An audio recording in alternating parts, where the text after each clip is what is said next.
What is up, everyone? So it is currently past midnight in Manchester right now.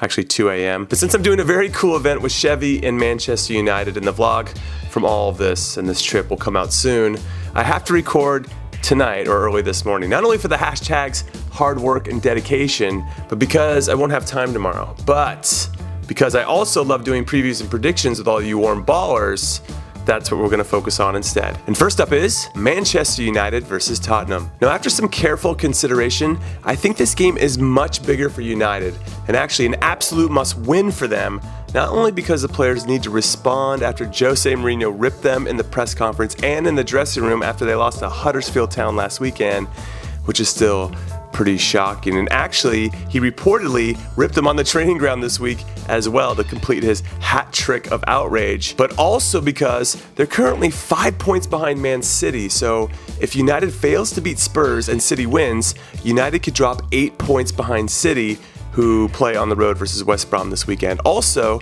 United travel to Stamford Bridge next week, and they haven't won there in ages. So if they fail to win that one too, and City wins again, and they should since they're playing Arsenal at home, then United could technically be 11 points behind City after next weekend. So I need you to ask yourself, can United close an 11-point gap on City? And the answer I believe that you're looking for is no. So I don't care how hot Harry Kane and Spurs are, despite their midweek loss to West Ham, I just don't see United losing this game, especially since I'm going to be at Old Trafford, and I'm usually the good luck charm for home teams. So I'm going to say 2-1 to United. And up next, it's AC Milan versus Juventus. And honestly, one of the storylines that I was really looking forward to talking about, not just this weekend, but for the whole season, was Leo Bonucci facing up against his former club, but he conveniently got a red card last weekend against Genoa, which earned him a 2-match ban. However, maybe that's a good thing for Milan, since Bonucci has been, well, we could argue, a shadow of himself since last season's Champions League final, which was proven true when Milan won 4-1 midweek without Bonucci in the lineup. So we'll see if they can continue that form against a team in Juventus that Milan has only beaten once in their last 12 meetings in all competitions. So I'm going to say 1-1. And now let's head to Spain for Athletic Bilbao versus Barcelona. Because even though Athletic have been pretty meh this season, they're still very difficult to beat at home. And they still have Ruiz, who scored a hat-trick against Barcelona a couple of years back in the Super Cup, if you guys remember that. So he's got the confidence to get it done against Barcelona. And we could argue Barcelona's defense is probably worse now than it was back then. But then Ruiz hasn't been getting any younger, so maybe that balances everything out. However, and I think I just said however, I believe the difference is going to be from the man who just watched his rival pick up another World Player of the Year award, which means he's going to be pissed. And a pissed Messi is the best Messi. So my prediction is going to be Messi 2, Athletic Bilbao 0. And next up is the biggest game in Germany. Bayern Munich versus RB Leipzig, who just played each other in the DFB Pokal midweek, which Bayern barely won in penalties, even though Leipzig was down a man for over 60 minutes. So Leipzig has to think that with 11 guys, they should be able to get a result on the road if their stud striker Timo Werner is up for it. And let's be honest, he should be up for it, because if he wants to be Germany's number 9 next summer in the World Cup, playing well against Germany's best club could go a long way towards making that happen. But Bayern have not lost since manager Jupp Heynckes has returned from whatever 70-year-old guys do in their free time. And I don't think they're going to lose here either, but I don't see them winning either times 2. So I think it's going to end in a draw, 2-2. Now here's some other games I'll be keeping my eyes on this weekend.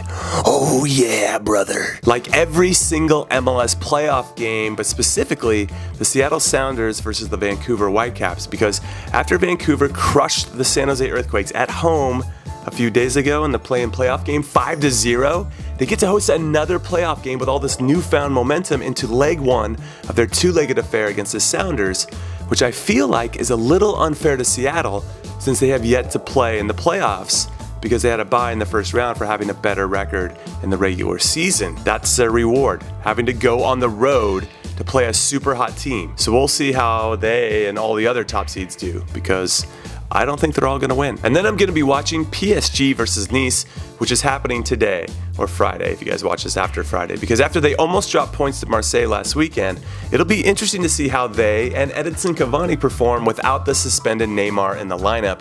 Also, I'm always a sucker for watching a game with Mario Balotelli in it, so we'll see if he has something special in store for us. And then I'll be spying PSV's trip to Chelsea's second club, also known as Vitesse, because even though first place PSV have won 7 straight games against Vitesse, Vitesse have only lost once all season and they're currently in third, which should give them some confidence.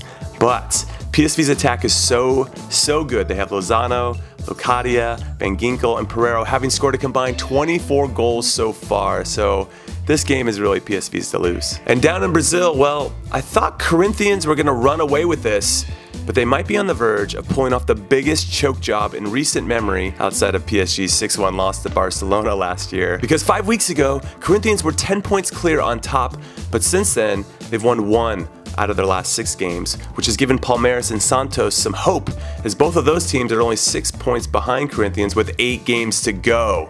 So in short, these are must-win games for everyone. And by everyone, I mean just these top 3, because there's really no one else that has a chance. Though I guess they're fighting for Copa Libertadores spots, and those are important. And why don't I talk about the Copa Libertadores more? I made a promise that I was going to do that, and I'm sorry. I'm going to fix that. We're going to fix that. We're on the same page. I'm going to fix that. And then down under, I'm going to be paying attention to Adelaide United hosting Melbourne City, because even though both teams are undefeated, it looks like Melbourne City is the real contender this season as they look to knock Sydney FC off their reigning champion perch.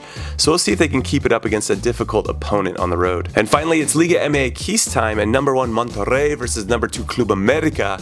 So let's turn it over to Liga MX expert Adrian from Rabona TV for his breakdown of the biggest game in Mexico this weekend. Adrian? The last 6 matches between these 2 clubs have been a perfect split, with 2 wins each and 2 draws, and the away team hasn't won once. Interestingly, they are well-tempered affairs, as in those 6 matches there has been just 1 yellow card, but 2 reds in 1 match for America. Table-topping Monterrey are perfect at home, winning every single one of their 6 matches at the Estadio Bancomer, while America has the best road record in the league with 5 wins, a draw, and 2 losses. Monterrey comes into this one off the back of a Copa MX win, in which Aviles Hurtado, their top scorer, slotted away the game-winning penalty, and I think he's going to slot away the game winner in this one, 2-0 for Monterrey, as they hold their lead at the top of the table. Anyway, that is it. That is all I got except for this.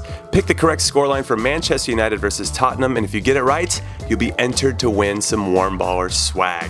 So have a good weekend, everybody. Later.